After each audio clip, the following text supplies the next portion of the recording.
Sürəti olduğu kimi saxlayaq. Yazıram modulda 4 çıxılsın 2 bölünsün kök altında.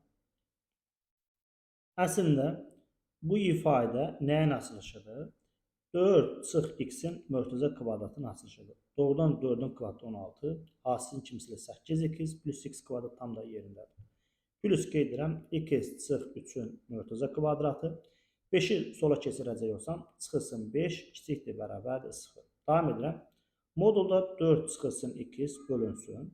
Burada diqqət edin, əslində kvadratla kök gedər, amma bir şərt daxilində.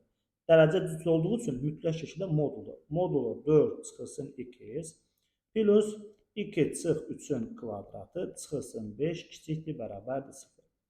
Və bu ikisini ixtisar etmək olar. Məxrəc sıfırdan fərqli olmalıdır. Yəni 4 çıx 2 sıfırdan fərqlidir. X-in özü hökmən fərqli olmalıdır 4-dən. Bu şərt daxilində ixtisar etdim.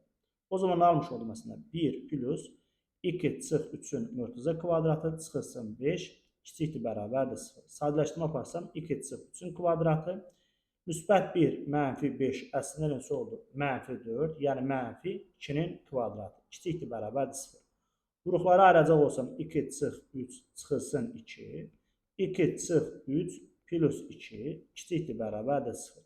Yəni 2 çıx 5 vurulsun 2 çıx 1 kiçikdir bərabərdir 0. Ədəd oxusa sıfırlarını qeyd edək. Deməli bunun sıfıra çevirən qiymət 5-dir. Burada da 1-dir. O zaman qeyd edirəm 1 və 5. Və intervalları ayıracam. Deməli x-in əmsal burada müsbət, x-in əmsal müsbət. Müsbət vur müsbət, müsbət. Demək müsbətdən başlayacağım. Qeyd edirəm o zaman. Müsbət, mənfi, müsbət. Bizə də mənfi yer lazımdır. 1, 5 parça qeyd edəcəksiniz, amma diqqətli olmaq lazımdır. Həmən aralıqdan 4-ü çıxartmaq lazımdır. 4-ü boş qoydum. O zaman nə olacağımız? 1 parça, 4 sadə mörtəzə birləşir.